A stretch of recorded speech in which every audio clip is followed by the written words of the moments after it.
What is up, everybody, and welcome back to another episode of Emphasis on Sports. As per usual, I'm your host, Damon Anthony, and you know I'm just going to chop it up about sports. We keep everything else outside of the lines.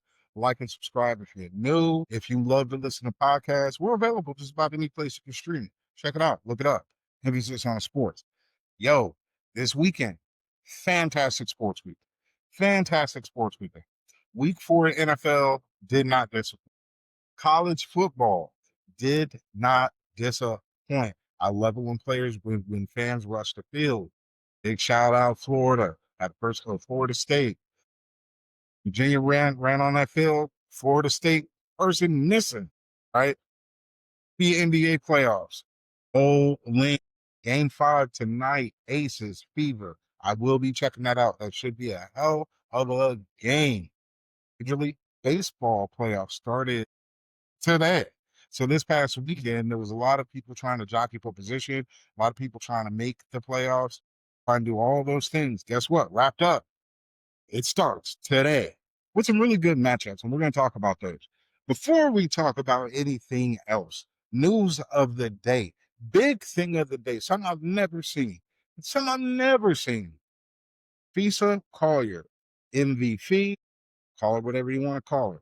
In my eyes, she is 1B to Asia Wilson's 1A in the WNBA. She's absolutely cold, damn good player, really solid lady from everything I see.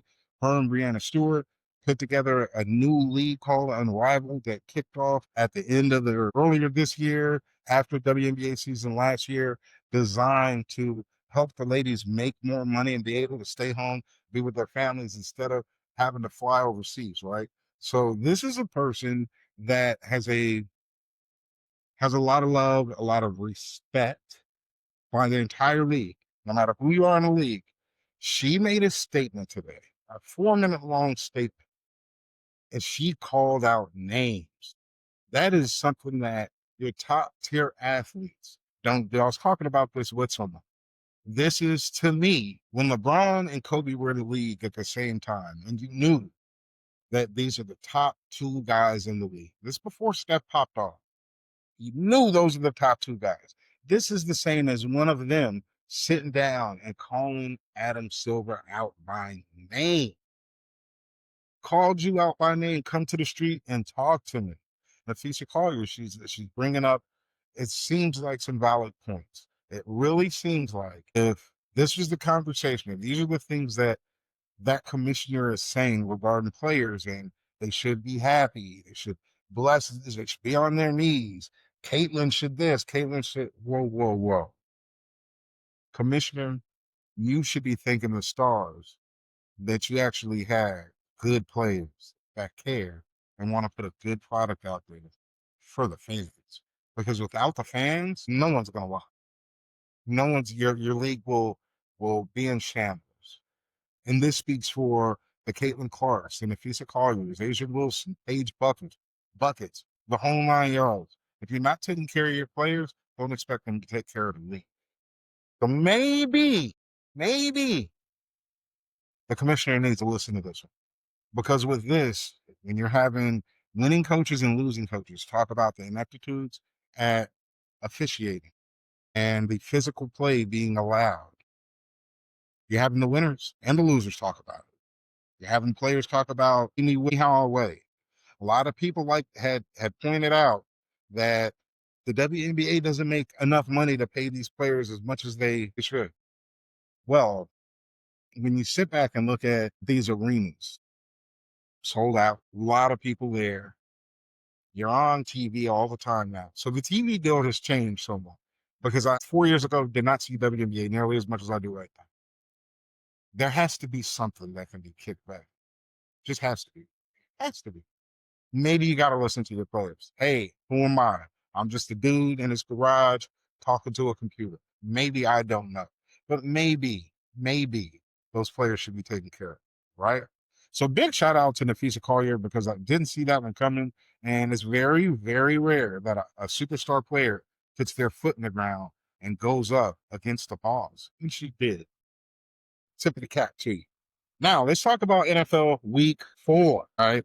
So as far as predictions, I was 10-6. I had some, I took a shot on some, didn't work out. Few upsets.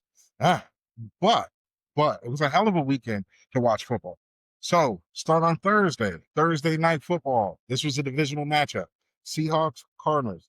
Seahawks handle business. Cardinals try to make it a very interesting game late. Seahawks are looking like that team that they're trying to get it together and they're going to be dangerous when they do. Sam Darnold is playing pretty good ball. That is a well-coached team. That defense is showing up to play. They're going to be trouble as the season goes. Meanwhile, the Cardinals, I don't know. I don't know. Are they a good team? I'm going to say no. I'm going to say they're a pretty average team. I don't know what they're going to look like. Remember, that coach is still in infancy. He's only been there a year or two. Kyler Murray still very young. Don't really know what exactly he is yet to the NFL. But for this one, shout out to the Seahawks. Improved to 3-1. Really tough there. Really tough. We know who that one loss was against. Then we went to Sunday. So Sunday started with an early game in Ireland. First regular season NFL game in Ireland. There was a preseason game there years ago that also involved the Steelers. So the Steelers do have a little bit of groundwork in Ireland, and we did see a fair amount of terrible towel raise, twirling. I really love to see these out of country games. As an American, I think sometimes we forget football is an American sport. It's not an everywhere else sport. So when you look at Ireland, this week we're going to be in London, games in Germany, and when you have packed out crowd and they're going crazy, that actually says a lot about the NFL and how they're moving. So really love that. Steelers took care of business. Steelers came out smacking them around. They beat the Vikings 24-21. The Vikings did make it a game as it went along. It leads me also to kind of echo something that I've said. I'm really unsure about the Steelers' defense right now, because they had this game kind of locked away, and Minnesota really made it a game down the stretch. They really had a chance to do something there. But Steelers improved to 3-1, win that one 24-21, move on to the regular Sunday slate. You have the Falcons hosting the Commanders. Falcons took that one down 33-24. I'm not going to say that that's a big win for the Falcons. They were playing against Mariota. Mariota is the backup, as well as the fact that McLaurin's out for Washington. We know that they lost their running back a couple weeks ago, so they're already hobbled. The Falcons came in there and they did what they were supposed to do. Penix, he looked good. Bijan Robinson is looking like the guy. He's definitely in the top 3, 4 running back conversation. He's looking like what we thought he was going to be when he came out of Texas. They went ahead and knocked this one down. Both teams get to 2-2. Falcons beat the Commanders 34-27. Then you had Saints Bills. This one, I'm telling you, my heart is fluttering. My heart is fluttering. In Survivor this week, I took the Bills. No way they're going to lose to the Saints. Well, this one was an interesting game. It's been a while since Josh Allen threw an interception. He threw one this game. Bills, they looked fine. They look like they dumbed themselves down a little bit. I'm not worried about them moving forward. Meanwhile, the Saints looks like a team that they need to improve. They need to get better. They need to find themselves. We know this is a rookie coach with a 1.5-year quarterback. Let's see how this rolls for them.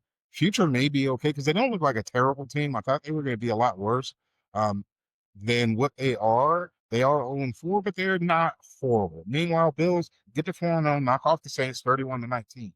Then you have Detroit Lions host the Cleveland Browns. Now, last week, the Browns, miraculous block punt. They go ahead and beat the Packers. Everybody's darling. This week, man, Lions put belt to ass 34-10. They look like exactly, Lions came out and did what we thought they were going to. Meanwhile, you look at the Browns, it's time to do something about that quarterback. I said at the beginning of the season, I said last season, I lived in Cleveland last year. Everyone wanted to say, gotta get Flacco, gotta get Flacco. Hey, listen, nothing against Joe Flacco whatsoever, but what the guy does is throw picks. He threw him a couple this game. They did not look like a good football team whatsoever. That defense that showed up last week wasn't there against the Lions. Lions did what they wanted to. Meanwhile, the Lions, they're looking like they're back to being the class of their division, possibly the conference. Lions improved to 3-1. Then we had the Patriots host the Panthers. Remember, this was almost a no one cares game, but I think the Patriots are slowly but surely getting there. Sometimes when you have a team that you want to know if they're getting there or not, put them up against a team that they should be and see how bad they do. Well, the Panthers beat the Patriots 42-13. It was a wrap. Patriots came to this game ready to go, and they showed out and did what they were supposed to do. Big shout out to the Patriots. And then, as usual, the Patriot way, special teams, comes through. Meanwhile, the Panthers, we know that they're building. They're just trying to get better day by day. A lot to build on in this game. Patriots improved to 2-2, win this one convincingly. Then we had a absolute shocker of a game. This one was a shocker to me. The New York Giants hosted the LA Chargers and won 21-18 in Jackson Dart's NFL debut. I don't think anyone was expecting Jackson Dart to come out and play the way that he played. The dude had a lot of, what's the word, moxie. The guy came out, he was fired up, he was ready to go. His team was hyped with him. Unfortunately, the Giants did have the season-ending injury to Malik Neighbors. Hope to see you back next year, ready to go full bore. I know a lot of people are saying they need to look at that turf at the Giant Stadium in the Meadowlands. Maybe they do, but I do know this. The Chargers didn't look anywhere as good as they had the weeks prior. 0 points in the fourth quarter from the Chargers. All they needed was a field goal, tie it up. Let's see what happens. Meanwhile, this is what the Giants wanted to see. Can Jackson Dart come in and play? Can he lead men? I think he did a pretty damn good job. The future does look bright for young Mr. Dart. That was the first win for the Giants. Meanwhile, Chargers 3-1. Then another good game that was absolutely awesome to watch. Philadelphia Eagles walked into Tampa Bay, knocked off the Bucks 31-25. This was a game. It was a very, very charismatic, interesting game to see. Ball, everything was happening in very good ways. We got to see a fake tush push. I think we've seen one before, but this is why you don't get rid of a play like the tush push, because you have to play defense. If you think that it's always going to be 11 in, it may not be. Saquon to the corner, untouched, touchdown. Eagles improved to 4-0. Right now, they're the class of the NFC. I'm going to say Eagles in the NFC, Bills in the AFC, both 4-0. Maybe they're on a collision course. I don't know. But shout out to the Eagles for this one. Then we have the Houston Texans at home taking on the Tennessee Titans. Houston Texans belt ass 26-0 against the Titans, leaving the Texans with 1 win on the season. They needed this. Maybe this gets them started. Maybe this gets them going. We all know that the Titans are one of the lower bottom tier teams of the league based on all the things. Being first round pick, you got a brand new quarterback, you got all of these different things.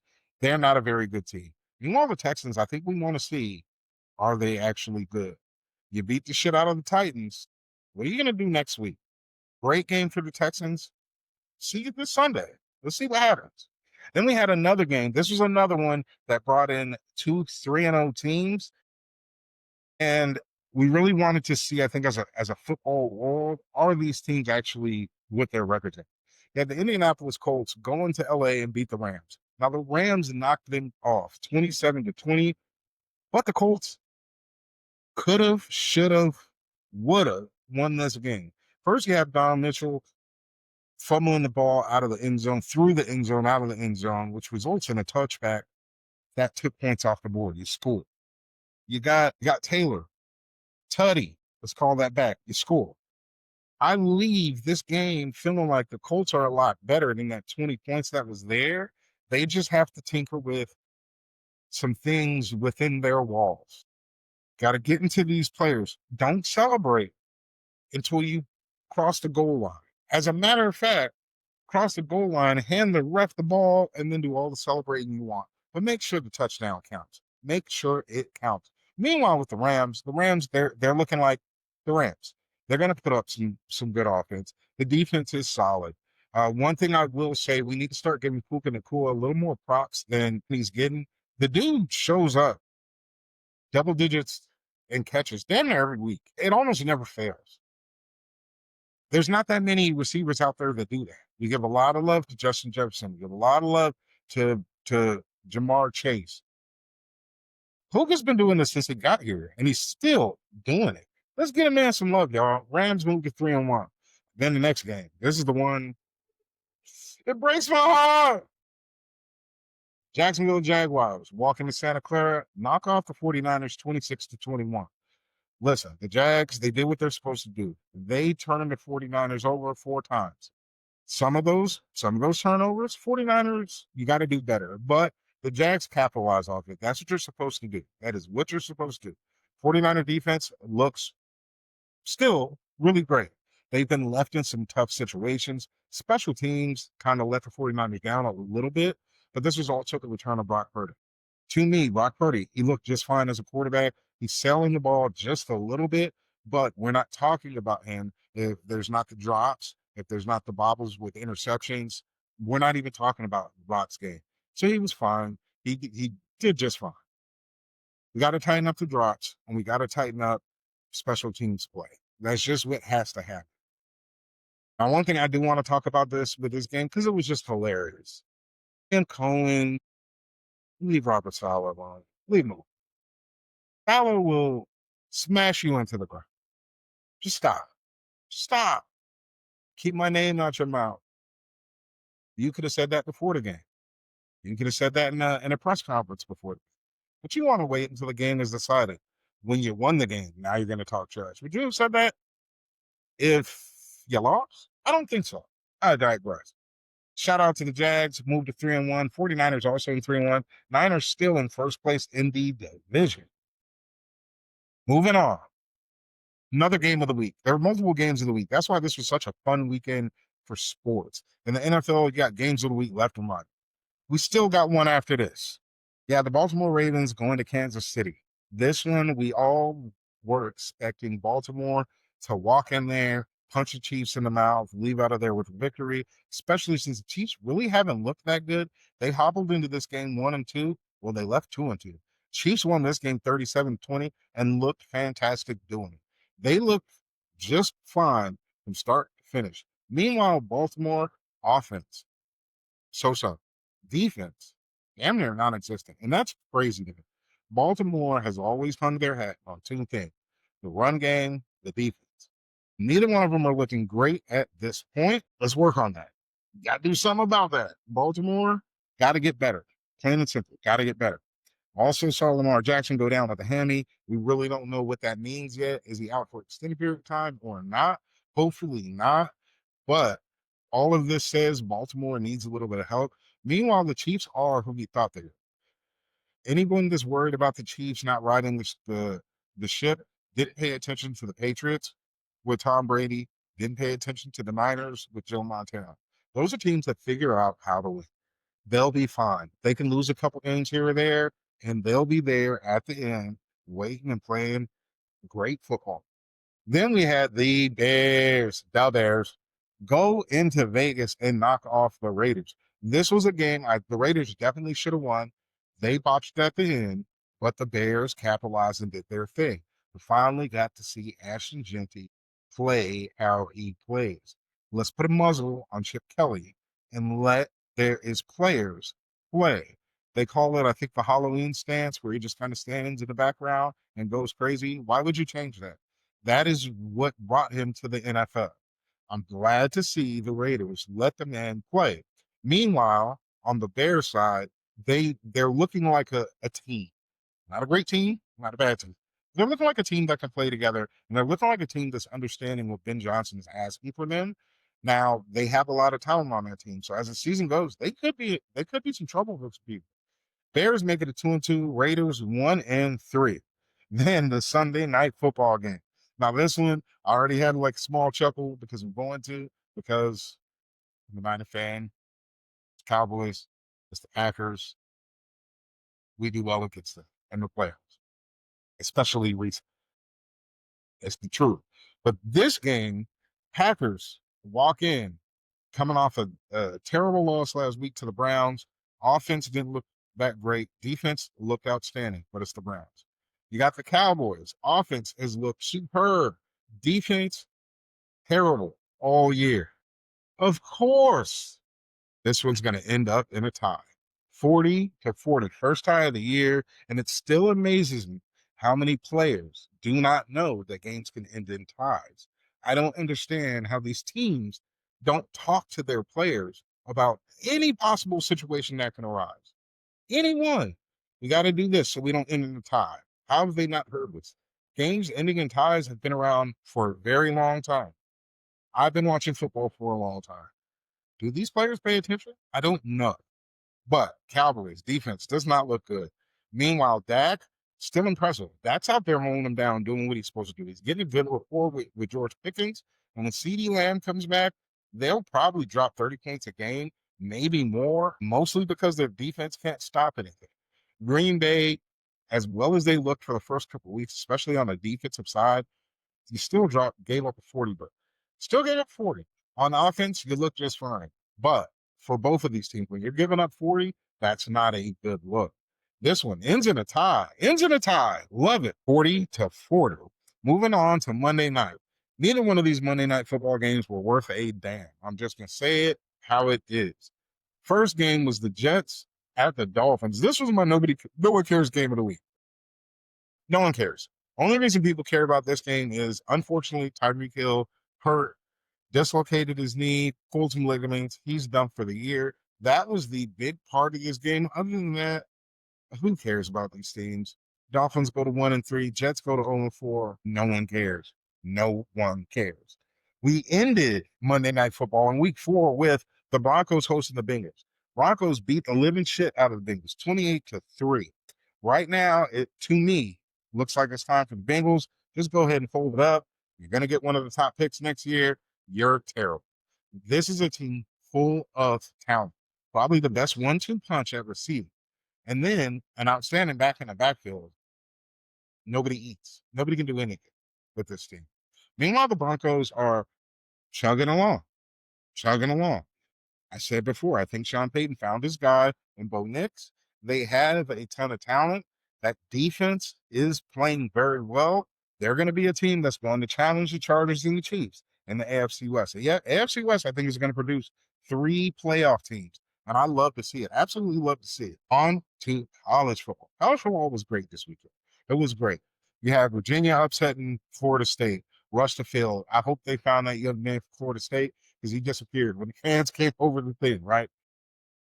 But then you had Alabama knock off Georgia. I don't think anybody really saw that coming. Georgia has been them the last couple of years, and they couldn't get it done. Game of the day, Penn State, Oregon. Came down to overtime. That hell of a pick by Oregon to get them off of the field was awesome. I love college sports because of the fans, the atmosphere. It is completely different than anything on the professional level. And college football is giving me that left and right. I loved what I saw out of Ole Miss this weekend. Like I said, Oregon, loved it. Alabama, big shout out to you. I think Georgia's going to be just fine, but just great games left and right. The way that everything has realigned, it allows for some great rivalries, new rivalries, some great matchups, and I'm here for all of them. Last but not least, y'all, Major League Baseball playoffs officially started today. I'm actually gonna get done here and I'm gonna turn on a game. I really, really do love the baseball playoffs. Baseball playoffs are always fun to watch, always entertaining. But with this one, let's talk matchups. Let's talk matchups now. In the American League, your top 2, your buys, went to the Blue Jays and the Mariners, which is odd. To have the Blue Jays and the Mariners as buys in the American League ain't normal. It's not normal. It's 2025. I haven't seen action like this for over 20 years. Over 20 years. If you know, you understand that. Meanwhile, on the National League side, you have the Brewers and you have the Phillies, also very solid. These are the teams that are waiting to see what happens round 1. In round 1 in the AL, you currently have the Tigers and the Guardians. Tigers did win earlier today. School went out to, I want to say 14 Ks today to wrap that game up. So Detroit leads that 1-0. Currently playing right now, you have you have one of those matchups, the Red Sox at the Yankees. That is classic rivalry, big time baseball. Red Sox Yankees, Cubs Cardinals. Those are those matchups that's like, somebody probably doesn't like each other. Giants, Dodgers, Dodgers, Padres. But this one currently, the Yankees are up 1-0. We'll see how that progresses. Earlier on today, you had the Padres at the Cubs. Cubs are knocked off. Cubs are leading that one 1-0. Padres walk in with a ton of talent. I would love nothing more than to see them versus the Dodgers at some point. But if it don't happen, it don't happen. It would be cool to see, but at the same time, hey, you gotta earn it. Our last matchup in the wild card round, you got the Reds and the Dodgers. This one on paper, Dodgers, Dodgers, Dodgers. But I'm just going to tell you something about the Cincinnati Reds and their fan base. The Cincinnati Reds fan base is one of the most ravenous, passionate fan bases in all of sports. And this is a team that typically is not good. They are going to be jumping for games at Cincinnati. If Cincinnati can sneak one game in LA, they could take down this matchup. They really could, and I'm here for it. So look, we'll be paying attention. I'm gonna bring these things up. We're gonna talk about them. Got to measure them out. I love sports. I love sports. Tonight I got WNBA playoffs. I got Major League Baseball playoffs. I got Major League Baseball playoffs tomorrow. Then I got NFL action. I got college football action. My head might explode. I absolutely love it, man. Y'all clock in, check in, watch some of these games, man. Talk to me here and there. All right. Until next time, y'all, I will holler.